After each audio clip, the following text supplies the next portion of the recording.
अभिरामं रणरंगधीरं राजीवनेत्रं रघुवंशनाथं कारुण्यरूपं करुणाकरन्तं श्रीरामचन्द्रं शरणं प्रपद्ये।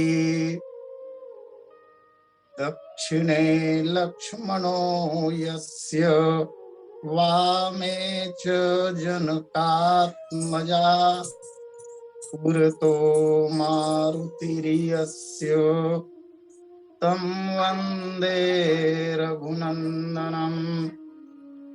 गोविंद मेरी यह प्रार्थना है, भूलूं न मैं नाम कभी तुम्हारा। निष्काम हो के दिन रात गाऊं, गोविंद दामोदर माधवेति। देहांत काले मम सामने हो, बंसी बजाते मन को लुभाते।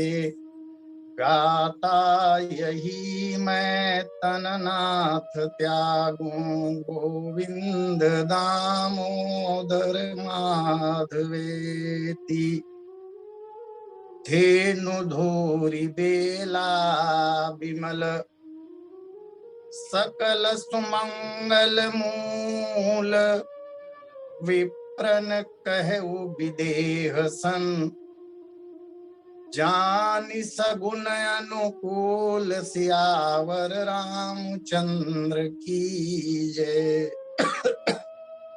अनंत अनंत अनंत कोटि ब्रह्मांड नायक अकारण करुणा वर्णालय परमाराध्य श्री सीतारामचंद्र जी महाराज, श्री राम कथा के आद्य आचार्य भगवान भूत भावन महादेव जी, श्री सीताराम जी के चरण कमलों में अहर्निश अनुराग रखने वाले आंजनेय हनुमान जी महाराज,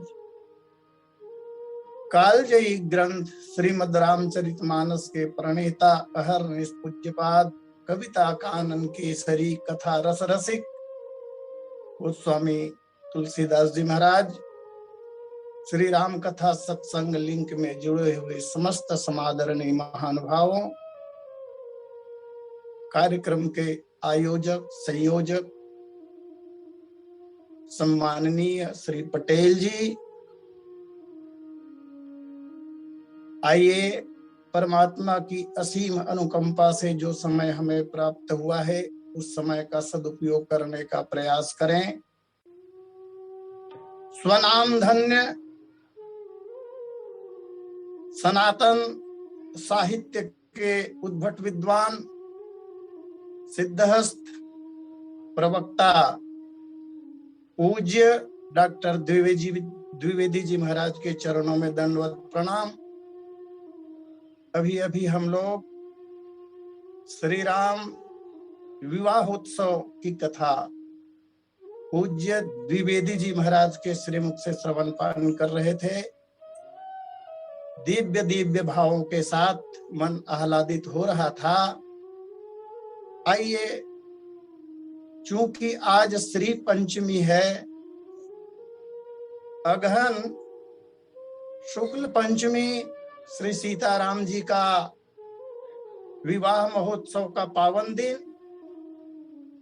वैसे तो कथा का अपना महत्व है ही, लेकिन कथाएं जब किसी पुण्य पर्वों के साथ जुड़ जाती हैं तो उसका महत्व कई गुना बढ़ जाता है। तदनुसार श्री पंचमी के पावन अवसर पर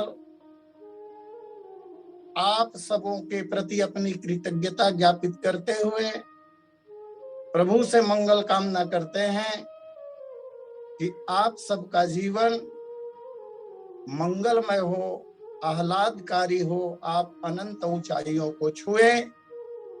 और इसी के साथ प्रवेश करते हैं कथा में। अभी मैंने जो एक दोहा पढ़ा था, धेनु धूर बेला विमल, सकल सुमंगल मूल। विवाह के लिए यह अवसर, यह समय गोधूली बेला जिसे कहा जाता है, ये बहुत प्राचीन परंपराओं के साथ हमें प्राप्त हुआ है। खासकर विवाह के संस्कार जब संपादित होते हैं तो आज भी इस तिथि का ही चयन किया जाता है। इसके कुछ विशेष कारण है। वैसे भी 16 संस्कारों में से विवाह 15वें क्रम का संस्कार है। यह जीवन का अत्यंत महत्वपूर्ण संस्कारों में से एक है। यह ऐसा संस्कार है जो लगभग सभी वर्णों में महोत्सव के रूप में प्रायः एक जैसा मनाया जाता है। सामाजिक दृष्टिकोण से अगर देखें तो दाम्पत्य सूत्र में जुड़ने वाले युवक और युवतियों के लिए एक नई जिम्मेदारी देने वाला यह दिन है। इसलिए प्रायः देखने को मिलता है कि व्यक्ति दाम्पत्य सूत्र में बंध जाने के बाद एक नई भूमिका के साथ समाज में प्रस्तुत होता है। जैसे भगवान श्रीमन नारायण क्षीर साई विष्णु जगत का पालन करते हैं, इसी तरह विवाहोपरांत वह आदर्श दंपति भी अपने आश्रित जनों का पालन करते हैं। ये उत्तरदायित्व विवाह संस्कार के साथ ही हमें प्राप्त होता है, इसलिए अत्यंत महत्वपूर्ण है। और विवाह के लिए जो समय चुना जाता है प्रायः यही हम देखते हैं, जैसा कि मैंने निवेदन किया, गोधूली बेला का समय। गोधूली बेला का समय ऐसा समय होता है, इस समय में जो कार्य संपन्न किए जाते हैं वो निर्विघ्न रूप से संपन्न होता है। प्रायः यदि विधि विधान के साथ कार्य किए जाएं तो सारे अमंगल अपने आप नष्ट हो जाते हैं। जैसे नक्षत्र का, दिन का और अन्य तरह के जो विघ्न जीवन में आते हैं, ये विघ्न अपने आप निर्मूल हो जाते हैं। क्योंकि गौ माता इस समय आती है और उनके खुर से स्पर्श करके उड़ने वाला धूल जब लोगों के मस्तक पर बैठता है, हमने कभी पढ़ा था, इस धूल के कारण ही गौ के पीछे, गौ की धूल को मस्तक पर धारण करने वाले लोगों को पुराने दिनों में बड़ी माता जिसे चेचक कहते हैं, वो नहीं होता था। गावो विश्वस्य मातरः, गाय संसार की माता है और संसार की माता होने के नाते सभी देवताओं का उनमें वास है। उनके खुर से उड़कर पड़ने वाले धूल हमारा मंगल करते हैं।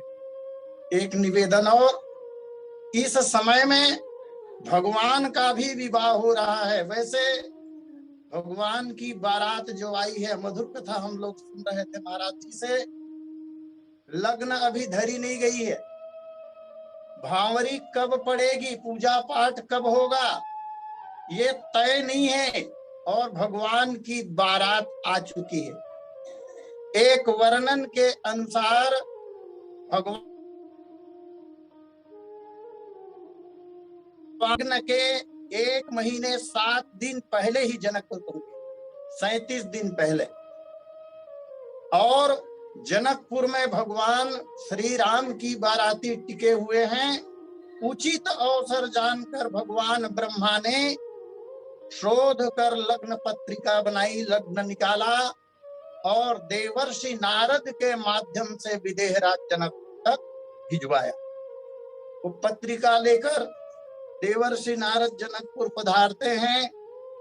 विदेहराज जनक ने अपने पुरोहित, उनके पुरोहित हैं महाराज सतानंद जी, जो गौतम ऋषि के सुपुत्र हैं, उनसे निवेदन करते हैं। विवाह की तैयारी होती है, विवाह होता है। 1-2 निवेदन मैं करना चाहूंगा, क्योंकि भगवान के विवाह की कथा तो अभी हमने सुनी है और पुनरावृत्ति ही होगी, क्षमा चाहूंगा।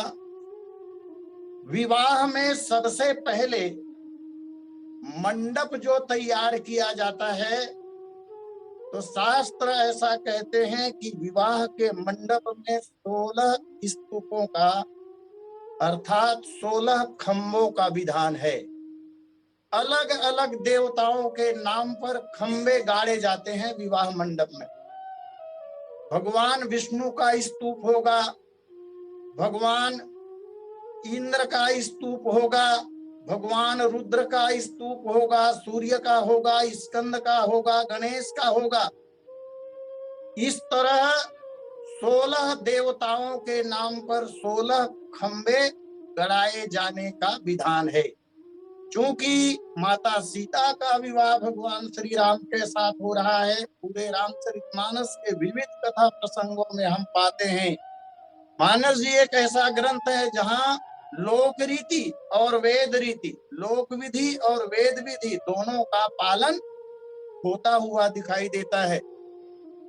लेकिन समाज में यह देखने को मिलता है, टिप्पणी नहीं कर रहा, कभी कभी ऐसा होता है कि लोक विधि के चक्कर में, लोक विधि के पालन में वेद विधि बाधित हो जाते हैं। जनकपुर में जो विवाह हो रहा है वो पूरी तरह लोक विधि, लोकमत और वेद मत से संबंधित है। कोई भी मत कभी भी बाधित नहीं हो रहा है।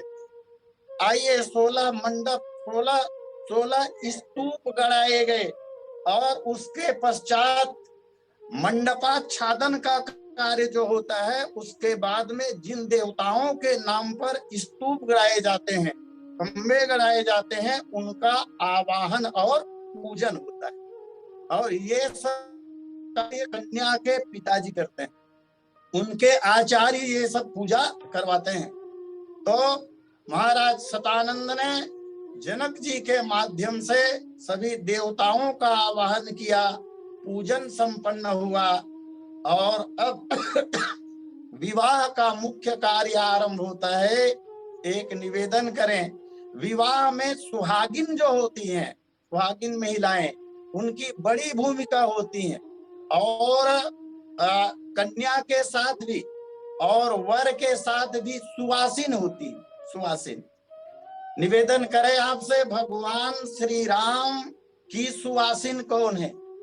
श्री सीता जी की सुवासिन कौन है? सभी कुमारों और सभी कुमारियों की सुवासिन कौन कौन बने हैं? महाराज जी अभी चर्चा कर रहे थे, जहां पर विवाह संपन्न हो जाने के बाद हास्य विनोद की परंपरा का निर्वहन होता है। कोहबर लीला जिसे कहा जाता है, कोहबर लीला के प्रसंग में गोस्वामी जी महाराज ने स्पष्ट रूप से संकेत किया है, लह गौरी गौरी सिखाव राम ही। माता गौरी अर्थात माता पार्वती जो है वो भगवान राम को सिखाती है, बताती है। माने भगवान राम की सुवासिन जो है वो माता गौरी है, माता पार्वती भगवान राम की सुवासिन है।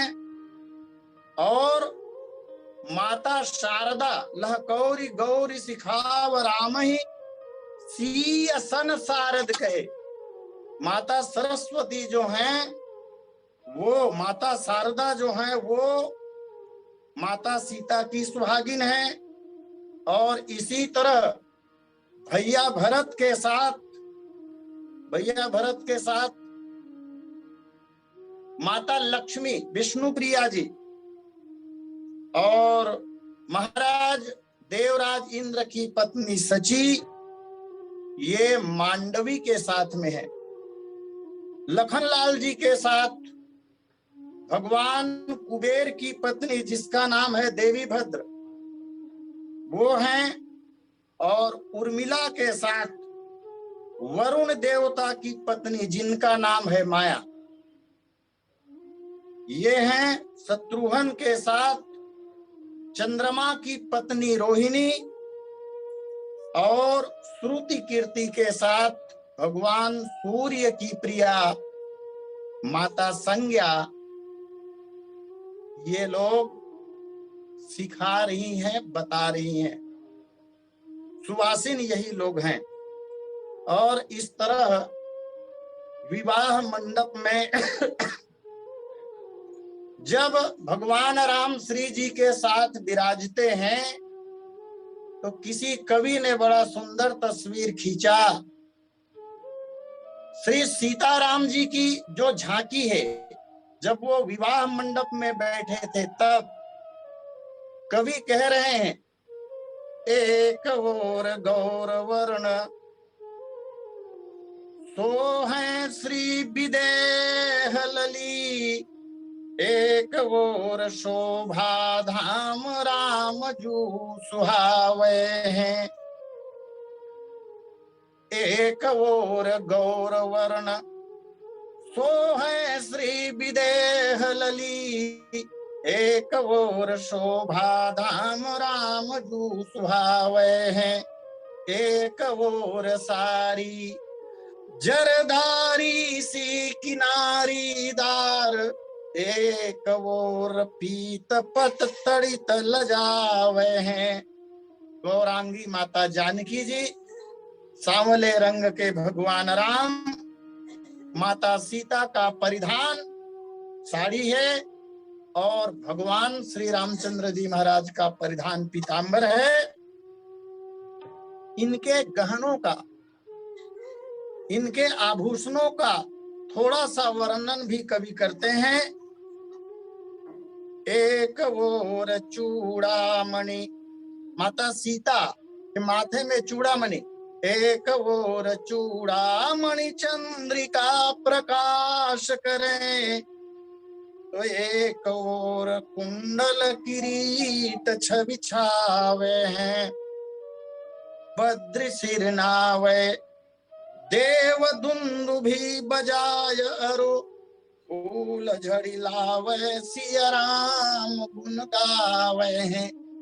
इस तरह श्री सीताराम जी विवाह मंडप में विराजते हैं।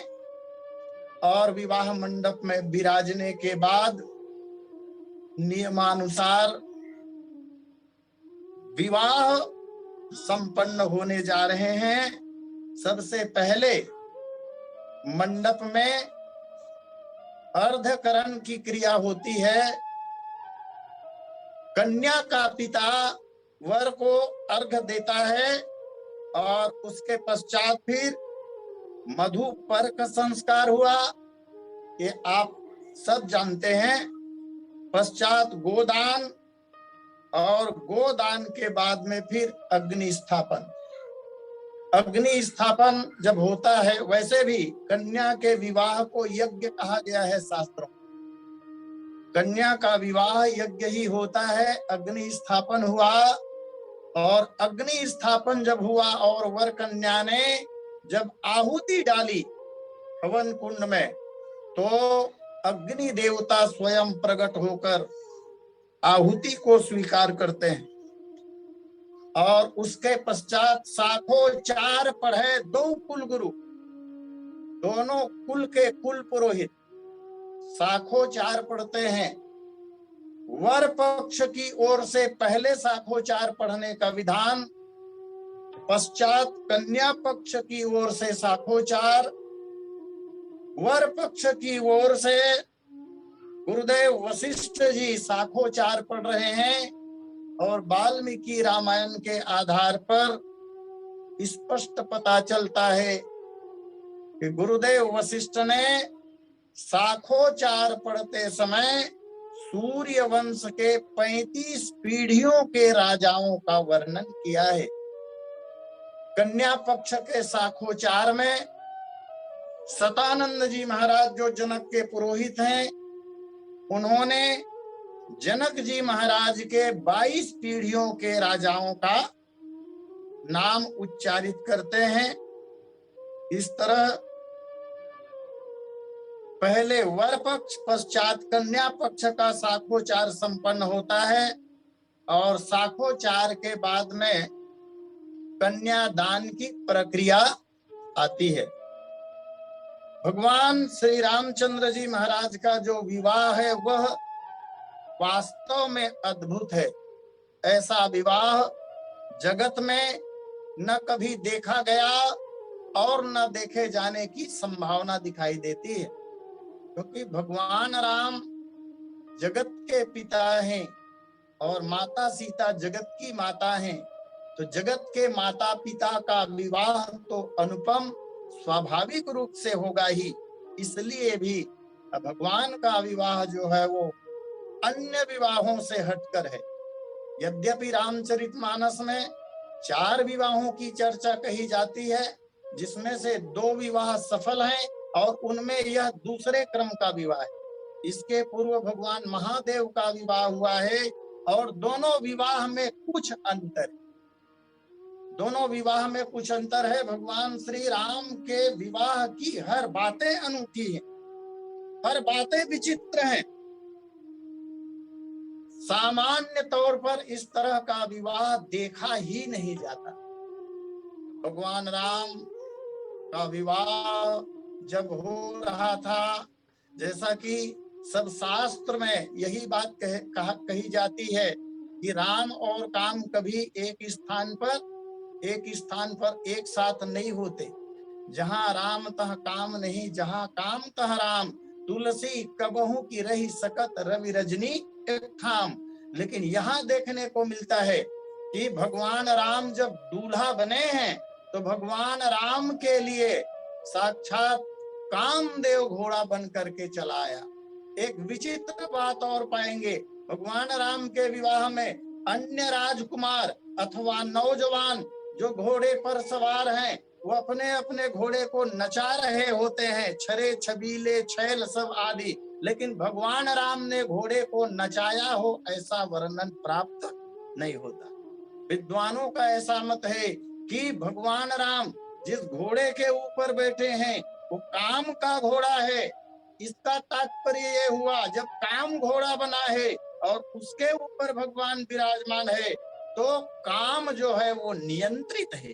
आध्यात्मिक दृष्टि से काम नियंत्रित है, और जब काम नियंत्रित हो जाए तभी जीवन आदर्श हो पाता है। एक विचित्र सी बात और, भगवान राम का मन जैसा कहता है, भगवान राम के मन के अनुसार ही कामदेव घोड़े के रूप में अपने मन को बिल्कुल भगवान राम के मन के साथ मिलाता है, और जैसा भगवान राम चाहते हैं उसी गति के साथ वो घोड़ा गमन करता है। इसलिए दूल्हा राम को घोड़ा नचाने की जरूरत ही नहीं पड़ी। गोस्वामी जी महाराज इस तस्वीर का दर्शन कराते हैं। हर हित सहित राम जब जो है, हितैषी घोड़े के साथ जब देवताओं ने दूल्हे के रूप में भगवान राम का दर्शन किया, हर हित सहित राम जब जो है, तो भगवान राम के स्वरूप को देखकर कहते हैं रमा समेत रमापति मोहे। भगवान नारायण माता लक्ष्मी के साथ मोहित हो गए। ऐसा अनुपम दूल्हा भगवान राम हैं। किसी कवि ने बहुत सुंदर कहा दूल्ह श्री रघुनाथ बने, दुल्हीन सिय सुंदरी मंदिर माही, गावहि गीत सबे मिली भामिनी, और वेद जुआ जुरी विप्र पढ़ाई।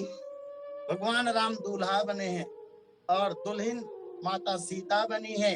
मैंने निवेदन किया था लोक रीति और वेद रीति, वेद का भी पाठ हो रहा है और वहां सुहागिन माताएं जो हैं वो भी मंगल गीत गा रही हैं। इस तरह भगवान का दिव्य विवाह संपन्न हो रहा है।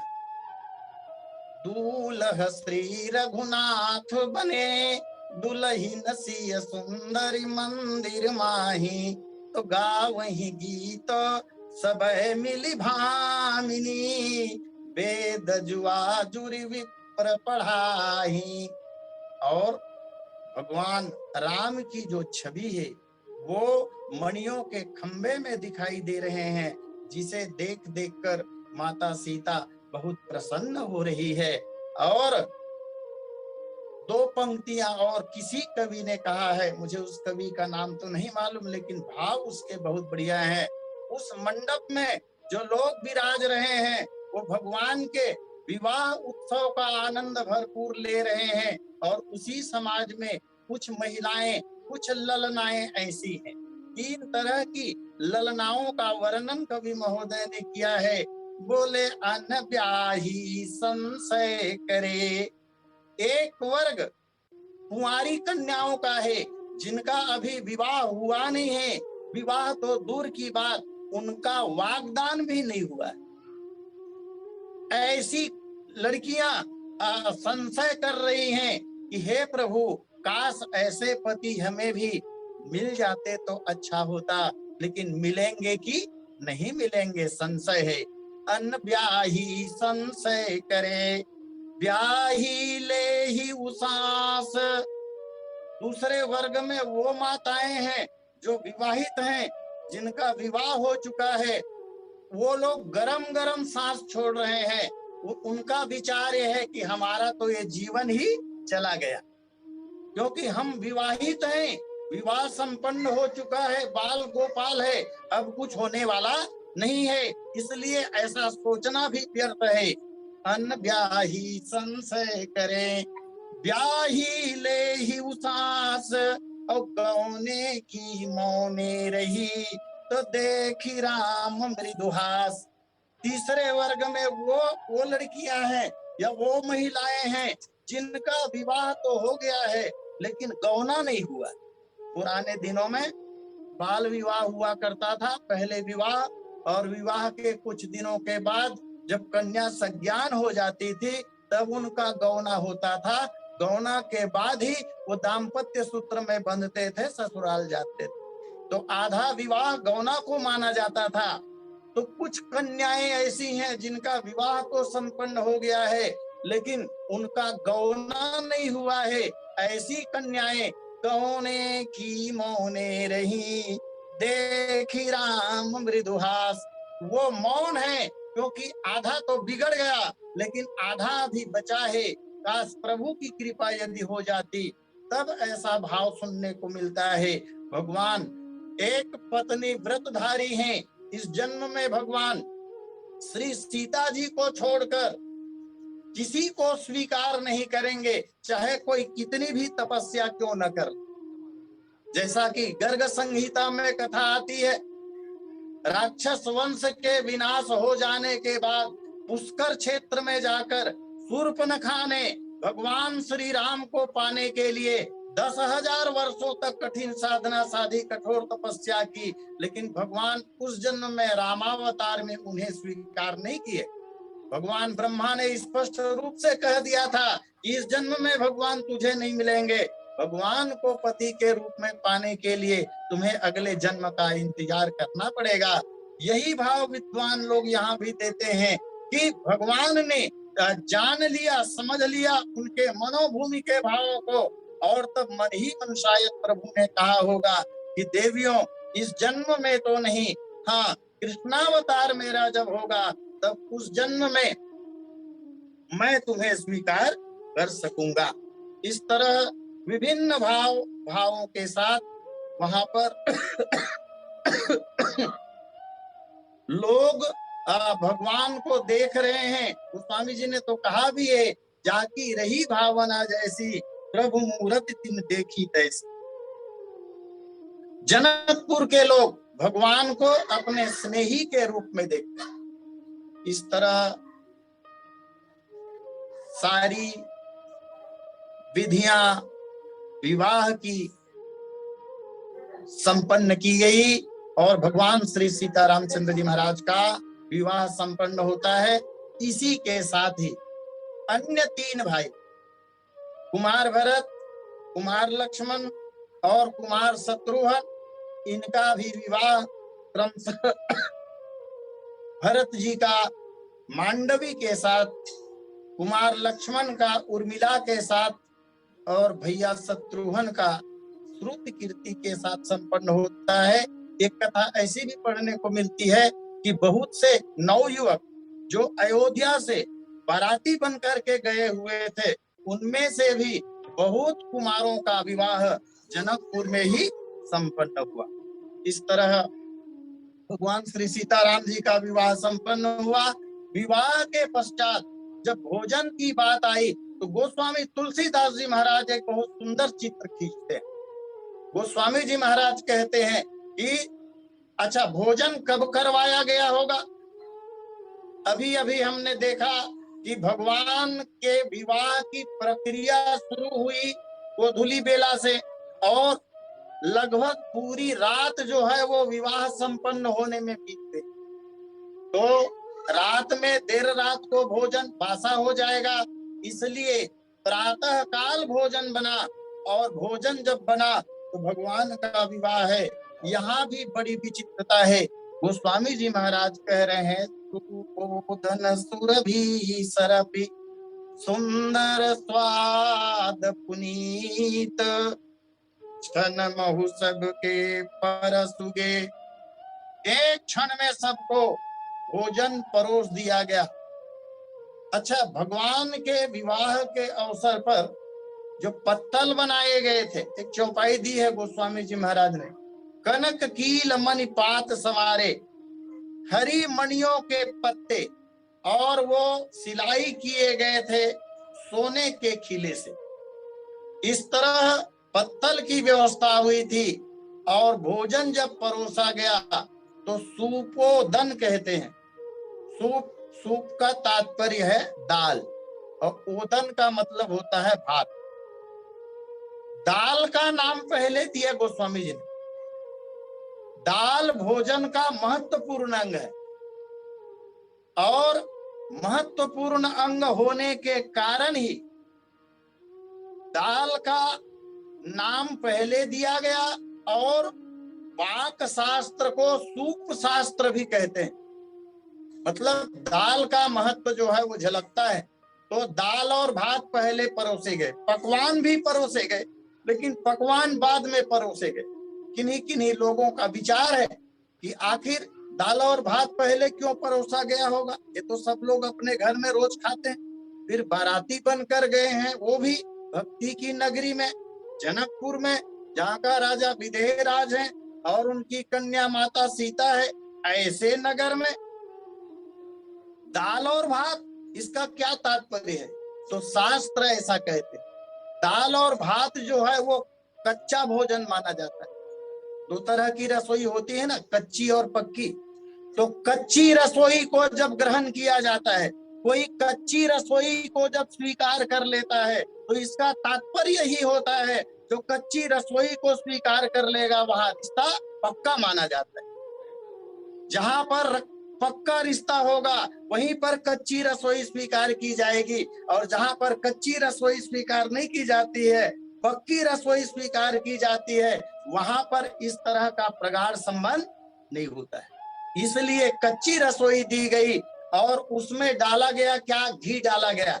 घी घी जो है वो स्निग्ध होता है और इस तरह संबंध में प्रेम भी स्निग्ध होता है, इसलिए घी का महत्व है बड़ा। तो सुपोधन सुरभि सुरभि सुंदर स्वाद विनीत, एक निवेदन और, दाल भात और घी, घी डाला जाता है दाल में, तो दाल और घी एक साथ मिल गए और उसके बाद में भात के साथ उसको मिलाकर तब ग्रहण किया जाता है, सब लोग जानते हैं। दाल भात और घी के मिल जाने के बाद उसे अलग नहीं किया जा सकता, अलग नहीं किया जा सकता, उसको वो अलग नहीं हो सकता है। इसका तात्पर्य ये हुआ कि ये रिश्ता ऐसा है, ये संबंध ऐसा है कि ये संबंध कभी अलग होने वाले नहीं है। इसलिए गोस्वामी जी महाराज की सशक्त लेखनी कहती है, सुपोदन सुरभि सुरभि सुंदर स्वाद पुनीत। तोड़ने फोड़ने वाली चीजें पहले नहीं दी गई, वो बाद में दी गई। और प्रायः वैवाहिक कार्यक्रमों में तोड़ने फोड़ने वाली चीजें पहले दी जाती है, परोसी जाती है। तोड़ने फोड़ने जैसा कि लड्डू फोड़कर खाया जाता है, फोड़कर, पूरी तोड़कर खाई जाती है, तो इसका असर संस्कार तो पड़ेगा। आप सब समझदार हैं, मैं नहीं कहूंगा। इसलिए क्या आदर्श है रामचरितमानस का, भगवान श्री राम के विवाह में आदर्शता ही आदर्शता है। भगवान का हर एक कार्य लोक शिक्षा के लिए है। इसलिए तो गोस्वामी जी महाराज से किसी ने पूछा, बोले महाराज जी, भगवान का अवतार, भगवान का जन्म क्यों होता है? क्या रावण को मारने के लिए? भ्रिकुटी विलास सृष्टि लय हुई, जिसकी भ्रिकुटी थोड़ी तन जाने से ये सारा संसार महाप्रलय में समा जाता है, उसे रावण को मारने के लिए अवतार लेने की क्या आवश्यकता है? तब अयोध्या कांड में गोस्वामी जी महाराज उत्तर दे रहे हैं, बोले सत्य संध पालक श्रुति से तू राम जन्म जग मंगल। जब भगवान राम का अवतार ही मंगल के लिए हुआ है, तो कहना पड़ेगा कि भगवान के प्रत्येक कार्य, भगवान के एक एक कार्य मंगल को प्रदान करने वाला है। तो भगवान का अवतार भी तब होता है ना, जब संसार में अमंगल छाया रहता है। संसार के मंगल को नष्ट कर चुका है रावण, इसलिए उस अमंगल को नष्ट करने के लिए मंगल के धाम भगवान राम का अवतार होता है। इसलिए श्री राम जी के प्रत्येक क्रियाकलापों में केवल और केवल मंगल ही मंगल झलकता है। शायद समय पूर्णता की ओर है। जी जी जी जी।